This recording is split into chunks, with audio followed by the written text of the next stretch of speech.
Hello students, तो आज हम पढ़ने वाले हैं sexual reproduction in flowering plant. सबसे पहले हम बेसिक कॉन्सेप्ट की बात करें तो all flowering plant angiosperm show sexual reproduction. जितने भी फ्लावरिंग प्लांट्स होते हैं वो सेक्सुअल रिप्रोडक्शन शो करते हैं। The beautiful measured of flower, their colour and fragrance are all tools of sexual reproduction.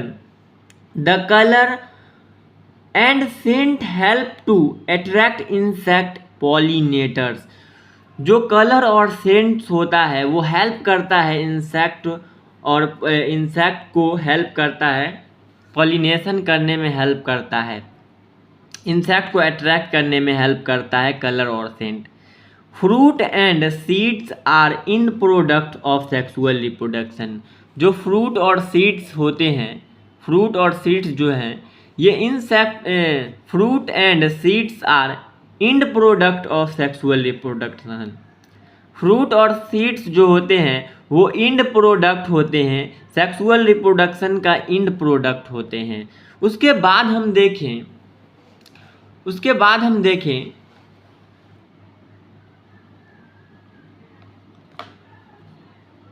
Flower a fascinating organ of angiosperm.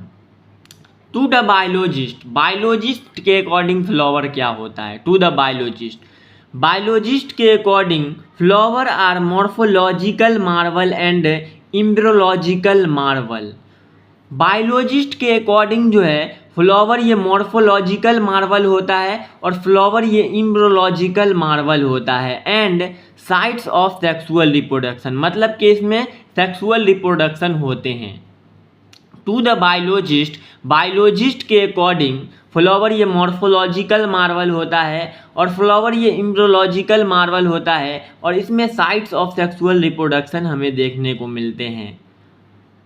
तो हम सबसे पहले देखें फ्लावर के स्ट्रक्चर की बात करें तो फ्लावर के स्ट्रक्चर का सबसे नीचे वाली जो डंडी होती है, नीचे वाली डंडी को हम पेडिसिल या स्टेल कहते हैं और इसके ऊपर मोटा वाला जो पार्ट होता है इसे हम थैलमस कहते हैं। और थैलमस से दो लीव लाइक स्ट्रक्चर निकले होते हैं जिसे हम सेपल कहते हैं। और सेपल के ऊपर एक कलरफुल पिगमेंट होता है जिसे पेटल कहते हैं और पेटल के अंदर होते हैं चार स्टेमन होती है जिसे हम एंड्रोसियम कहते हैं। और एंड्रोसियम ये मेल पार्ट होता है फ्लावर का। और फ्लावर के अंदर एक पिस्टल या कार्पल होता है, जिसे हम गाइनोसियम कहते हैं और गाइनोसियम ये फीमेल पार्ट होता है फ्लावर का। अब हम देखें, बात करें हम प्री फर्टिलाइजेशन की तो प्री फर्टिलाइजेशन में स्ट्रक्चर एंड इवेंट की बात करें तो much before flowering is seen on plant the decision of flowering plant take place. सबसे पहले हम देखें कि क्या देखने को मिलता है। सबसे पहले हमें कि यहाँ पर होता है फ्लावर के ऊपर होता है सूट एपिकल मेरिस्टम जो है into convert floral meristem. Shoot apical meristem ये फॉरेल मेरिस्टम में कन्वर्ट होता है और फॉरेल मेरिस्टम में कुछ स्ट्रक्चर और हार्मोनल चेंजेस आते हैं, हार्मोनल और स्ट्रक्चरल चेंजेस आते हैं तो बर्ड्स बनता है, बर्ड्स फॉर्म्ड होता है। और बर्ड्स में होते हैं साइटोकाइनिन, तो birds is develop into flower. जब बर्ड्स में साइटोकाइनिन होता है तो बर्ड्स ये फ्लावर में डेवलप हो जाता है। अब देखें स्टेमन, माइक्रोस्पोंजियम एंड पॉलन ग्रेन के बारे में हम बात करें तो anther is a 4 side. Anther में 4 साइड होती है और एंथर का जो है टेट्रागोनल स्ट्रक्चर होता है having 4 microsporangium containing microspore at centre पे होते हैं। Microsporangia further develop into pollen sac. जो माइक्रोस्पोंजिया होते हैं ये डेवलप होकर पॉलन सैक बना लेते हैं। तो सबसे पहले हम देखें स्टेमन को तो स्टेमन हैज़ 2 पार्ट। स्टेमन में 2 पार्ट होते हैं, एंथर और फिलामेंट। स्टेमन में दो पार्ट होते हैं, एंथर और फिलामेंट। तो हम सबसे पहले बात करें एंथर की, तो एंथर जनरली ये बाइलोब्ड होते हैं। एंथर जो है जनरली ये बाइलोब्ड होते हैं, और फिलामेंट जो होता है ये सिलेंड्रिकल और थिन स्टेल्क होता है। थिन मतलब पतली सी स्टेल्क होती है। तो जो हमारा एंथर है उसमें दो लोब्स होते हैं इन एंथर, उसे बाइलोब नेचर या बाइलोब एंथर कहते हैं। ईच लोब, एक एंथर में दो लोब्स होते हैं, उसे बाइलोब नेचर या बाइलोब्स एंथर कहते हैं। और ईच लोब, हर लोब में दो थीका होते हैं, हर लोब में दो थीका होते हैं, उसे डाइथीकस कहते हैं, उसे डाइथीकस कहते हैं। हर लोब में दो थीका होते हैं, उसे डाइथीकस कहते हैं। एक एंथर में टोटल 4 थीका होता है, 10 टोटल थीका आर 4। एक एंथर में टोटल 4 थीका होता है। और उसके बाद हम देखें फिलामेंट की बात करें, तो ये जो हमारा फिलामेंट है, इसमें फिलामेंट में एक छोटा सा स्ट्रक्चर होता है जिसे हम प्रॉक्सिमल इंड कहते हैं। और ये proximal end of filament attach to the thalamus normal condition और to petals epipetalous condition has seen in family Solanaceae.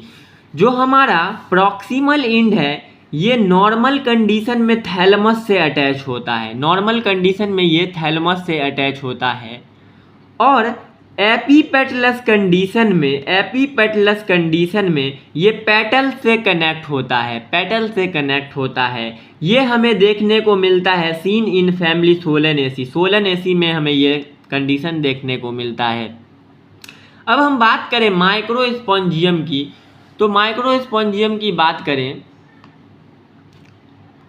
तो माइक्रोस्पोंजियम में देखें, माइक्रोस्पोंजियम जो ये 4 वॉल लेयर से मिलकर बना होता है। माइक्रोस्पोंजियम में 4 वॉल लेयर होती है। सबसे पहला होता है एपिडर्मिस, सबसे पहला होता है एपिडर्मिस। ये एपिडर्मिस ये आउटर लेयर होती है माइक्रोस्पोंजियम की, सबसे बाहर वाली ये लेयर होती है epidermis.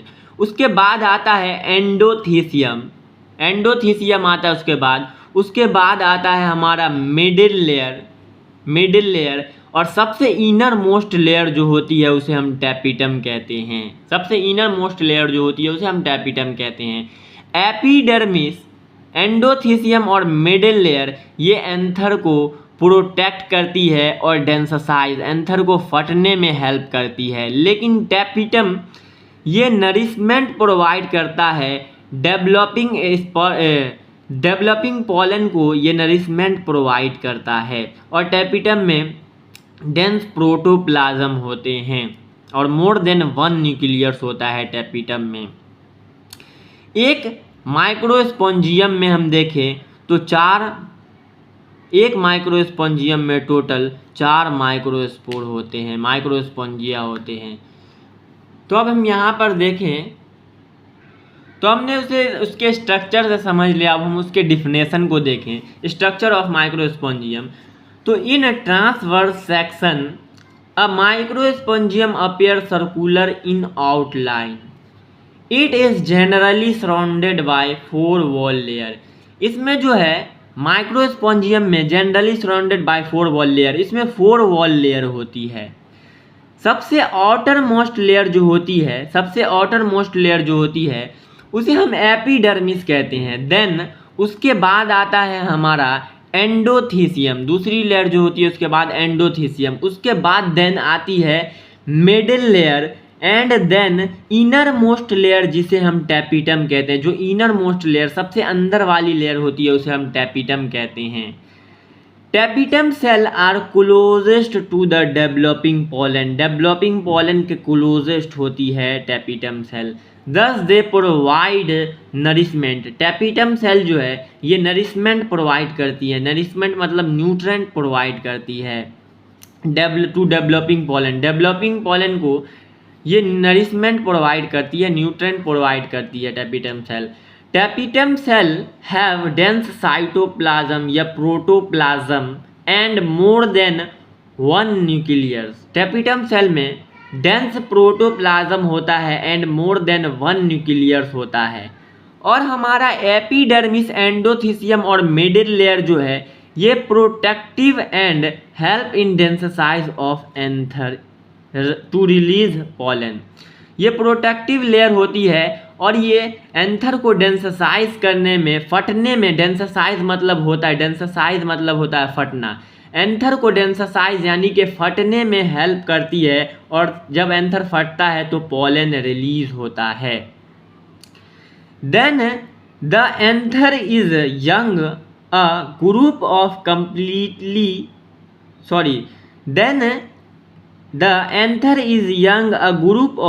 completely arranged, tightly packed, homogeneous cell. All cells are similar, called sporogenesis tissue occupy the center of each microspongium. जो completely packed, tightly arranged, all cell are similar, जिसे हम होमोजीनियस टिश्यू कहते हैं। जब सारे cell similar होते हैं तो उसे होमोजीनियस सेल कहते हैं।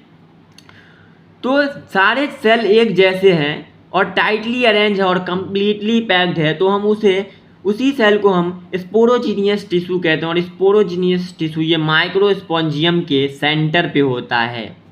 अब हम देखिए माइक्रोस्पोरोजेनेसिस की हम बात करें तो माइक्रोस्पोरोजेनेसिस कैसे होता है हम देखें।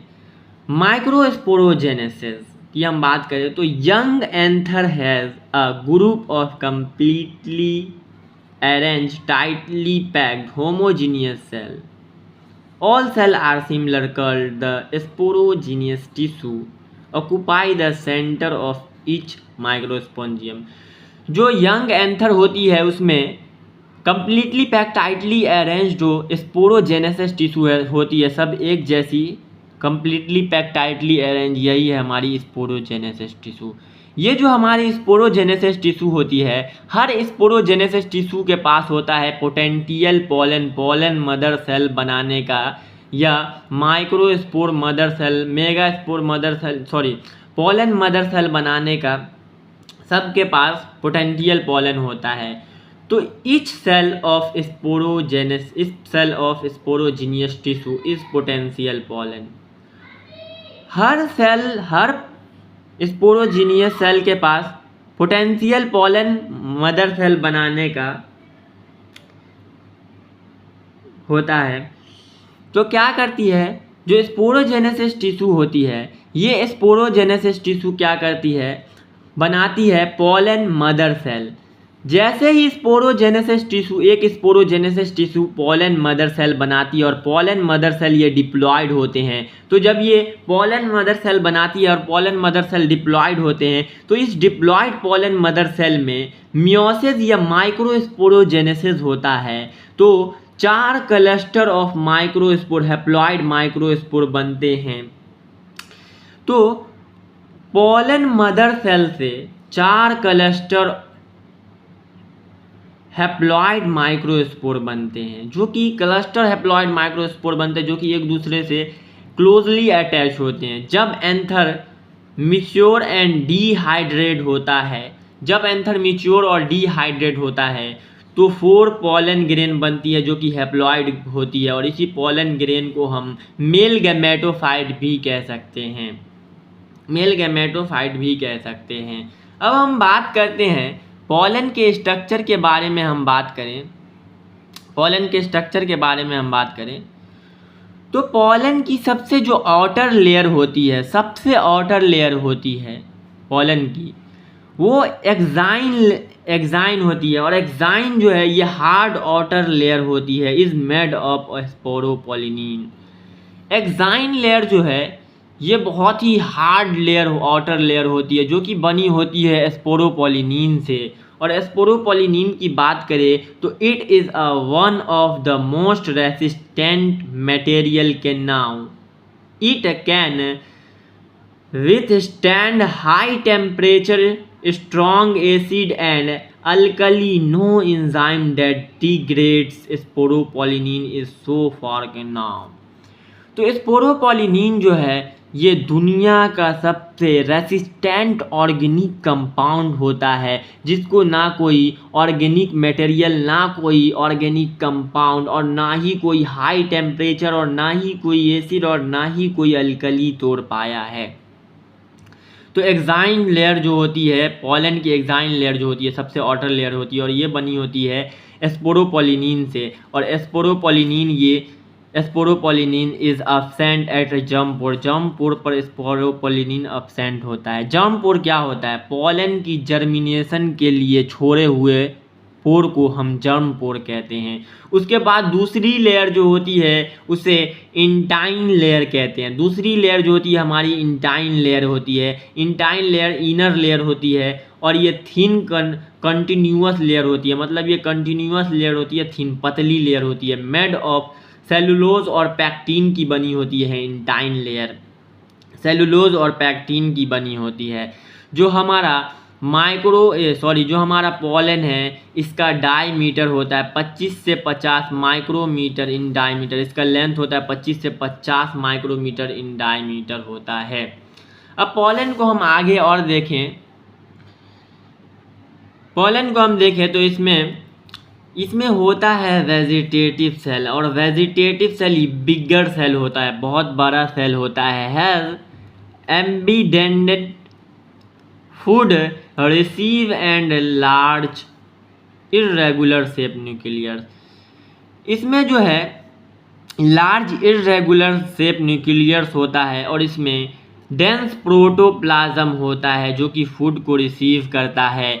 ये वेजिटेटिव सेल जो है ये बिगर सेल होती है और इसमें एक स्मॉलर सेल होती है जिसे हम जनरेटिव सेल कहते हैं। और generative cell it floates in the cytoplasm of vegetative cell. It is spindle shaped, long and thin at end with dense protoplasm and nucleus.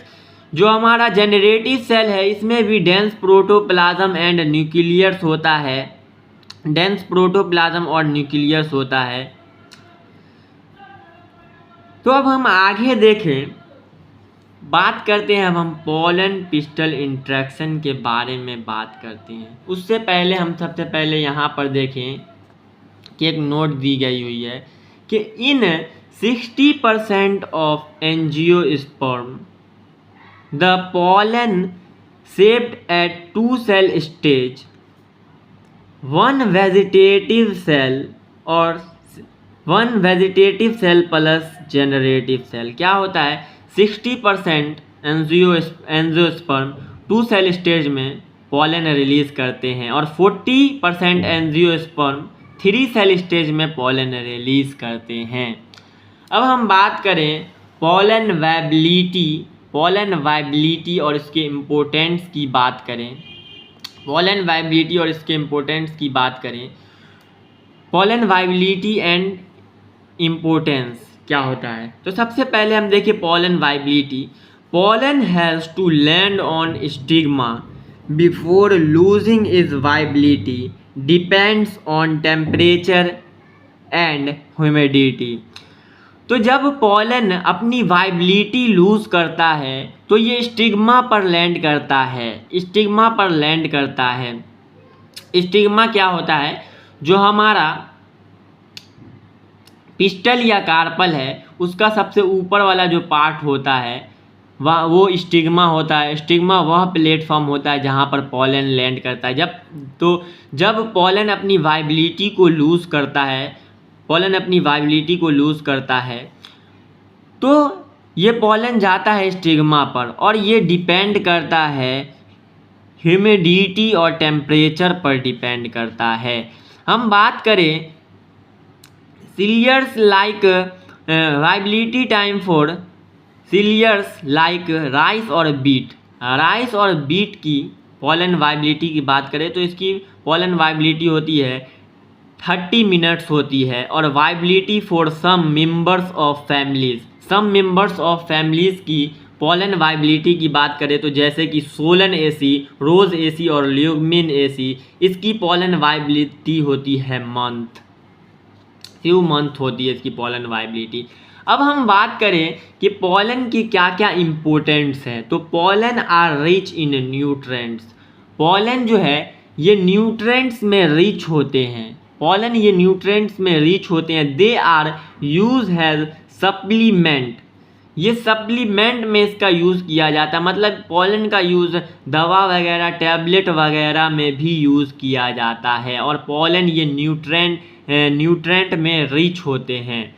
Pollen can also be stored by cryopreservation -196 degree liquid nitrogen to make pollen bank. Pollen को जो है store करके रखा जाता है -196 degree liquid nitrogen में, ताकि वो जिंदा रह सके।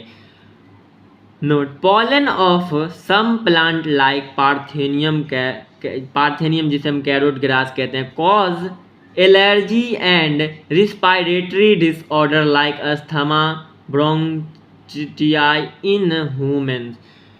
तो हम बात करें पार्थेनियम कैरोट ग्रास जो है, कुछ पॉलन्स ऐसे होते हैं जैसे कि पार्थेनियम जिसे हम कैरोट ग्रास कहते हैं, ये एलर्जी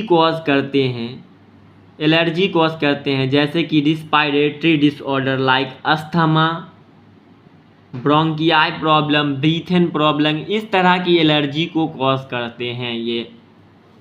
उसके बाद हम देखें गाइनोसियम की। अब हम बात करते हैं गाइनोसियम की। हम बात करें तो हम देखें it represent female reproductive part of flower. Gynoecium जो है ये फ्लावर के फीमेल रिप्रोडक्टिव पार्ट को रिप्रेजेंट गाइनोसियम ये फ्लावर के फीमेल रिप्रोडक्टिव पार्ट को रिप्रेजेंट करता है। उसके बाद हम देखें all carpel pistil in a flower constitute gynoecium. जितने भी पिस्टल कार्पल हैं फ्लावर के अंदर, वो सब मिलकर गाइनोसियम बनाते हैं। A gynoecium can have single carpel. अगर एक गाइनोसियम के अंदर सिंगल कार्पल है तो उसे मोनोकार्पलरी कंडीशन कहते हैं, और मोर देन वन कार्पल है तो उसे मल्टी कार्पलरी कंडीशन कहते हैं। और मल्टी कार्पलरी कंडीशन दो टाइप में बटा होता है। जब कार्पल्स कैन बी फ्री, जब कार्पल फ्री होते हैं तो उसे एपोकार्पस कहा जाता है। उसका एग्जाम्पल है Michelia. Carpels can be fused together, एक दूसरे से जब कार्पल्स फ्यूज्ड होते हैं तो उसे साइनोकार्पस कहा जाता है। इसका एग्जाम्पल है पापावर। अब हम बात करते हैं स्ट्रक्चर ऑफ पिस्टल और कार्पल। पिस्टल को ही हम कार्पल कहते हैं। तो हम पिस्टल और कार्पल के स्ट्रक्चर के बारे में बात करें तो इट हैज़ 3 पार्ट। पिस्टल और कार्पल में 3 पार्ट होते हैं, namely stigma, style and ovary. Pistil और कार्पल में जो है 3 पार्ट होते हैं, stigma, style and ovary. Stigma वह प्लेटफॉर्म होता है जहाँ पर landing platform for pollen grain. Stigma वह प्लेटफॉर्म होता है जहाँ पर पॉलन लैंड करता है। और style long cylindrical tube that connect stigma and ovary. ये लॉन्ग सिलेंड्रिकल ट्यूब होती है जो कि स्टिग्मा और ओवरी को कनेक्ट करती है। ओवरी की हम बात करें तो ओवरी ये वेसल वूगेट फ्लोएम पार्ट होता है, और ओवरी के अंदर होते हैं ओव्यूल। और ओव्यूल जो है, ओव्यूल जिसे हम मेगास्पोंजिया कहते हैं, ovule arising from placenta. Ovule ये अराइज होता है प्लेसेंटा से, ओव्यूल ये प्लेसेंटा से कनेक्ट होता है। प्लेसेंटा कजन लाइक प्लेसेंटा इन ओवेरियन कैविटी। प्लेसेंटा जो है इसका कजन लाइक स्ट्रक्चर होता है और ये ओवेरियन कैविटी में प्रेजेंट होता है। ये जो हमारी जगह है इसे ओवेरियन कैविटी कहते हैं। तो हम यहाँ पे देखें orchid watermelon and papaya has many seeds, they had many ovules in their ovary has ovule make a seed. तो ओव्यूल जो है, ओव्यूल ये सीड्स बनाते हैं, आगे चलकर ओव्यूल ये सीड बनाते हैं, और ओवरी जो है ये फ्रूट बनाता है। तो जब ओव्यूल सीड्स बनाते हैं तो पपाया और वाटरमेलन और अर्चिड्स में मैनी सीड, बहुत सारे सीड्स हैं। तो जाहिर सी बात है कि बहुत सारे सीड्स हैं तो बहुत सारे ओव्यूल्स होंगे, क्योंकि ओव्यूल से ही सीड्स बनता है। सिमिलरली बीट, पैडी और मैंगो है सिंगल ओव्यूल। बीट, पैडी और मैंगो में जो है सिंगल ओव्यूल होते हैं। तो जब सिंगल ओव्यूल है तो सिंगल सीड होंगे इन सब में। अब हम बात करेंगे स्ट्रक्चर ऑफ मेगास्पोंजियम ओव्यूल की बात करेंगे। स्ट्रक्चर ऑफ मेगास्पोंजियम ओव्यूल की बात करें हम तो सबसे पहले हम देखिए funicle. Funicle a stack that connect ovule to placenta. एक स्टेल्क होती है, एक डहनी होती है, एक डंटी होती है जो ओव्यूल को प्लेसेंटा से कनेक्ट करती है। ये हमारा प्लेसेंटा, और ओव्यूल को प्लेसेंटा से कनेक्ट करती है, उसे हम फ्यूनिकल कहते हैं। उसके बाद हम देखें hilum is the region where ovule and funicle meet. Hilum वह रीजन होता है जहाँ पर ओव्यूल और फ्यूनिकल एक साथ मीट करते हैं, उस रीजन को हम हीलम कहते हैं। और इस ओव्यूल के बीच में होता है nucleus cell, many cell containing receive food. इस सेल के बीच में होता है न्यूक्लियस सेल, और न्यूक्लियस सेल के बाहर दो इंटेगमेंट, एक होती है इनर इंटेगमेंट और एक होती है आउटर इंटेगमेंट। न्यूक्लियस सेल के अराउंड दो इंटेगमेंट होती है, एक होती है इनर इंटेगमेंट, एक होती है outer integument. 1 or 2 protective covered around the nucleus. Nucleus के अराउंड दो प्रोटेक्टिव कवर्ड होती है, इनर इंटेगमेंट और आउटर इंटेगमेंट। तो हम देखें, ये है हमारा जो ऊपर वाला है, ये चलाजा एंड है, और इसके अपोजिट होता है माइक्रोपाइलर एंड। तो माइक्रोपाइलर एंड पे जो इंटेगमेंट है आउटर इंटेगमेंट, ये एब्सेंट होती है माइक्रोपाइलर एंड पे। तो ये जो हमारा न्यूक्लियस की सेल है, ये एम्ब्रियो सैक और गैमेटोफाइट बनाता है आगे चलकर। ये जो न्यूक्लियस की सेल है, इसमें से एक न्यूक्लियस की सेल निकलती है और बोलती है मैं बनाऊंगा मेगास्पोर मदर सेल, और ये मेगास्पोर मदर सेल बनाती है, और मेगास्पोर मदर सेल ये डिवाइड होते होते ये एम्ब्रियो सैक बना लेता है। तो आगे हम देखें, अब हम बात करते हैं मेगास्पोरोजेनेसिस की बात करेंगे। हम देखेंगे कि कैसे मेगास्पोर बनते हैं, और मेगास्पोर बनने के बाद कैसे ये एम्ब्रियो सैक का फॉर्मेशन होता है। तो हम बात करें मेगास्पोरोजेनेसिस की बात करें, तो इसमें क्या होता है, जो हमारा पीछे हमने देखा था माइक्रोस्पोंजियम ओव्यूल की हमने बात की थी पीछे, उसमें देखा था कि अंदर बीच में था न्यूक्लियस सेल। तो 1 nucleus cell from micropylar end become megaspore mother cell MMC। तो एक न्यूक्लियस की सेल होती है, वो कहती है मैं बनाऊंगा मेगास्पोर मदर सेल, तो वो बनाता है MMC, मेगास्पोर मदर सेल बनाता है, डिप्लॉयड मेगास्पोर मदर सेल बनाता है। और ये डिप्लॉयड मेगास्पोर मदर सेल आगे चलकर चार हैप्लॉयड मेगास्पोर बनाते हैं। ये डिप्लॉयड मेगास्पोर आगे चलकर डिवाइड होकर 4 हैप्लॉयड मेगास्पोर बनाते हैं, जिसमें से 4 हैप्लॉयड मेगास्पोर में से आगे चलकर ये 3 मेगास्पोर डीजेनरेट हो जाते हैं। इसमें से 3 मेगास्पोर ये डीजेनरेट हो जाते हैं, और एक ही मेगास्पोर होता है चलाजल मेगास्पोर होता है, एक ही मेगास्पोर बचता है जो कि फंक्शनली वर्क करता है। तो ये जो एक मेगास्पोर है, ये हमारा मेगास्पोर, इसको यहाँ पर हम देखें, ये हमारा मेगास्पोर है, जो एक मेगास्पोर बचता है।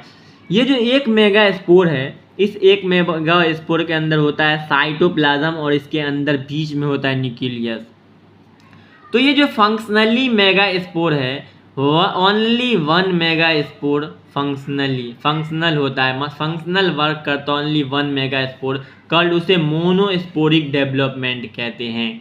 तो ये जो एक मेगास्पोर सेल है, ये एक मेगास्पोर ये क्या करता है, ये मेगास्पोर फर्स्ट न्यूक्लियर डिवीज़न करता है और 2 न्यूक्लिएटेड स्टेज बनाता है, यानी कि 2 सेल में डिवाइड हो जाता है ये। फिर सेकेंड न्यूक्लियर डिवीज़न इसमें होता है, तो ये 4 न्यूक्लिएटेड स्टेज बनाता है, ये 4 सेल में डिवाइड हो जाता है, 4 न्यूक्लिएटेड स्टेज बनाता है। फिर थर्ड न्यूक्लियर डिवीज़न होता है, तो ये 8 सेल में डिवाइड हो जाता है, 8 न्यूक्लिएटेड स्टेज बनाता है। और जब ये 8 सेल में डिवाइड हो जाता है, 8 न्यूक्लिएटेड स्टेज बनाता है, तो दिस 8 न्यूक्लिएटेड स्टेज बनाता है। तो हम बात करें कि this division are free nuclear and no cell wall is laid on this nucleoid till now. जो ये डिवीज़न होती है, इस डिवीज़न को हम फ्री न्यूक्लियर डिवीज़न कहते हैं और इस पर कोई भी सेल वॉल लाइड नहीं होता है। तो हम जैसे ही इस 8 न्यूक्लिएटेड स्टेज पर जैसे ही सेल वॉल लाइट करेंगे, जैसे ही सेल वॉल की लेयर लगाएंगे तो ये एम्ब्रियो सैक बन जाएगा। तो now cell wall will be laid around this nuclei and mature embryo sac will be formed. जैसे ही हम इस न्यूक्लियाई पर के अराउंड सेल वॉल लाई करते हैं यानी कि लगाते हैं तो हमें मैच्योर एम्ब्रियो सैक फॉर्म्ड हो जाता है। और मैच्योर एम्ब्रियो सैक हम किसे कहते हैं, तो हम बात करें कि मैच्योर एम्ब्रियो सैक किसे कहते हैं उसकी बात करें तो इट इज 8 न्यूक्लिएटेड और एंड 7 सेल। 8 न्यूक्लिएटेड और 7 सेल को हम मैच्योर एम्ब्रियो सैक कहते हैं। कोई भी पूछ ले अगर तो सीधा हम कह सकते हैं कि 8 न्यूक्लिएटेड और 7 सेल को हम एम्ब्रियो सैक कहते हैं। अब हम बात करें एम्ब्रियो सैक की बात करें तो हमारा जो 8 न्यूक्लिएटेड सेल था उसमें 8 सेल था, तो उसमें से क्या होता है 8 सेल में से 3 सेल जो है 3 सेल चलाजल एंड पर आ जाते हैं। 3 सेल चलाजल एंड पर आ जाते हैं, एक जैसे 3 सेल चलाजल एंड पर आ जाते हैं जिसे हम एंटीपोडल सेल कहते हैं। और दो एक जैसे सेल माइक्रोपाइलर, ये जो नीचे वाला है एंड है इसे माइक्रोपाइलर एंड कहते हैं और ऊपर वाले को चलाजल एंड कहते हैं। तो ये जो दो एक जैसे सेल है ये माइक्रोपाइलर एंड पर आ जाते हैं और इसे हम सिनर्जिड कहते हैं। और इसके ऊपर होता है, सिनर्जिड के ऊपर एक अटैच होता है इग सेल जिसे हम फीमेल गैमेट कहते हैं। इग सेल और सिनर्जिड सेल को हम इग अपरेटस कहते हैं। और इसके बीच में सेंटर में होता है दो पोलर न्यूक्लियाई होता है। तो ये जो हमारा सिनर्जिड सेल है इसके बीच में होता है filiform apparatus, finger like projection that guide entry of pollen tube toward egg. ये पोलन ट्यूब की एंट्री में गाइड करता है ये जो हमारा फिलीफॉर्म अपरेटस है। और ये जो हमारी बीच में जो खाली जगह दिख रही है लार्जेस्ट सेंट्रल सेल होती है, ये इसे हम लार्जेस्ट सेंट्रल सेल कहते हैं। ये है हमारा मैच्योर एम्ब्रियो सैक का स्ट्रक्चर। अब हम बात करेंगे पॉलिनेशन की कि पॉलिनेशन क्या होता है। पॉलिनेशन की बात करेंगे कि पॉलिनेशन होता क्या है। तो हम देखें पॉलिनेशन की बात करें। Pollination it is the transfer of pollen motile from anther to stigma of flower. जब पोलन का ट्रांसफ़र होता है एंथर से स्टिग्मा तक जाता है पोलन, तो उसे हम पॉलिनेशन कहते हैं। पोलन ये नॉन मोटाइल होता है, इसीलिए पोलन को एंथर से स्टिग्मा तक ट्रांसफ़र करने के लिए इसमें एजेंट की ज़रूरत पड़ती है। तो अब देखिए टाइप्स ऑफ पोलेंस की बात करते हैं। टाइप्स ऑफ पॉलिनेशन की बात करते हैं हम। तो based on source of pollen के बेस पर पॉलिनेशन इज ऑफ 3 टाइप में बटा हुआ है। सबसे पहला हम देखिए तो ऑटोगैमी को हम सेल्फ पॉलिनेशन कहते हैं। ऑटोगैमी की हम बात करते हैं तो इसे हम सेल्फ पॉलिनेशन कहते हैं। Autogamy transfer of pollen from anther to stigma of flower, same flower. हम ये कह सकते हैं कि अगर एक ही फ्लावर के बीच जब पॉलिनेशन हो जाता है, एक ही फ्लावर के अंदर जब पॉलिनेशन हो जाता है तो उसे ऑटोगैमी कहते हैं। जब पोलन स्टिग्मा से जब पोलन एंथर से स्टिग्मा पर जाता है एक ही फ्लावर के अंदर जब पोलन एंथर से स्टिग्मा पर जाता है तो उसे ऑटोगैमी कहते हैं। सिंपल से हम इसे याद रखें तो ऑटोगैमी उसे कहते हैं जब एक ही फ्लावर के अंदर ही पॉलिनेशन होता है, एक ही फ्लावर के अंदर ही पॉलिनेशन होता है, तो उसे ऑटोगैमी कहते हैं। अब हम बात करें दूसरे जिटेनोगैमी की, इसे क्या कहते हैं। जिटेनोगैमी की बात करें तो transfer of pollen from anther to stigma of transfer of pollen from anther to stigma of anther flower of same plant.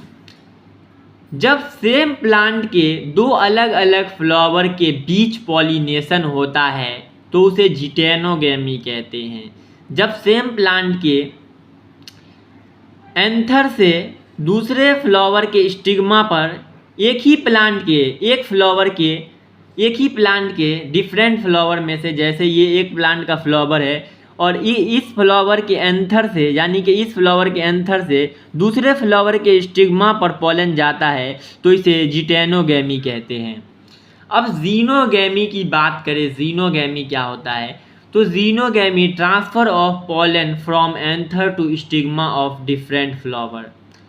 जब दो डिफरेंट फ्लावर के बीच एंथर से पॉलन स्टिग्मा पर ट्रांसफ़र होता है उसे पॉलिनेशन कहते हैं। सिंपल से लैंग्वेज में अगर हम कहें कि जब दो अलग अलग फ्लावर या जब दो अलग अलग प्लांट के बीच पॉलिनेशन होता है तो उसे हम जीनोगैमी कहते हैं। ऑटोगैमी में हम देखें तो ऑटोगैमी में जो हम देखें, it flower with exposed anther and stigma completely autogamy is rare, generally different pollination needed variation. Autogamy जो होता है इसमें कोई भी वेरिएशन नहीं देखने को मिलता। क्यों? इसलिए इसमें वेरिएशन नहीं देखने को मिलता क्योंकि ये खुद अपने आप में ही पॉलिनेशन कर लेता है, और जिटेनोगैमी में इसमें हम देखें तो it is genetically self-pollination has both the gamete are formed on same plant। इसमें जनरली हमें सेल्फ पॉलिनेशन देखने को मिलता है, बट फंक्शनली हम देखें तो ये क्रॉस पॉलिनेशन होता है क्योंकि इसको किसी एजेंट की ज़रूरत पड़ती है दूसरे फ्लावर के स्टिग्मा पर जाने के लिए। पॉलन को एक एंथर से दूसरे फ्लावर के स्टिग्मा पर जाने के लिए पॉलन की ज़रूरत पड़ती है, तो हम देखें कि फंक्शनली ये क्रॉस पॉलिनेशन होता है जिटेनोगैमी। और जीनोगैमी की हम बात करें तो जीनोगैमी ये जनरली ये क्रॉस ही पॉलिनेशन होता है और इसमें मैक्सिमम बहुत ज़्यादा वेरिएशन देखने को मिलता है। Some autogamous plant like Viola, जिसे हम कॉमन पांसू कहते हैं, Oxalis and Commelina produce two type of flower. कुछ ऐसे ऑटोगैमस प्लांट होते हैं जैसे कि वायोला, जिसे हम कॉमन पांसू कहते हैं, और ओक्सैलिस एंड कॉमन लीना, ये दो टाइप के फ्लावर प्रोड्यूस करते हैं। पहला होता है चेस्मोगैमस फ्लावर, और चेस्मोगैमस फ्लावर ये नॉर्मल फ्लावर की तरह ही होता है, ये नॉर्मल फ्लावर की तरह ही एक्सपोज्ड करता है एंथर एंड स्टिग्मा, यानी कि ये नॉर्मल फ्लावर की ही तरह ही पॉलिनेशन करता है। एंथर से स्टिग्मा पर इसका पॉलन जाता है और पॉलिनेशन होता है। लेकिन दूसरा फ्लावर होता है सेलिस्टोगैमस फ्लावर, ये अंडरग्राउंड फ्लावर होते हैं, ये ज़मीन के अंदर ही रहते हैं। सेलिस्टोगैमस फ्लावर दूसरा फ्लावर होता है जो कि अंडरग्राउंड ही होते हैं। They are not exposed, they not open at all, ये ओपन नहीं होते हैं। Here the anther and stigma present only inside the flower of intersect. ये 100% ऑटोगैमस होता है, मतलब ये खुद में ही अपने आप में ही पॉलिनेशन कर लेता है, ये 100% ऑटोगैमस होता है। ग्राउंडेड सीड सेट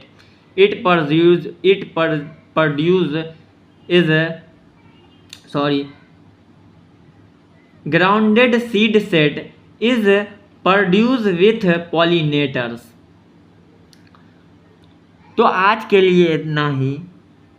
ये हमारा वन शॉट का पार्ट 1 था, सेक्सुअल रिप्रोडक्शन इन फ्लावरिंग का ये पार्ट 1 था। इसमें हमने मिनिमम 50% चैप्टर को कंप्लीट कर लिया है।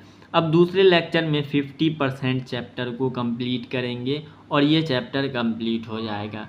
तो आज के लिए इतना ही, मिलते हैं अगले लेक्चर में। बाय।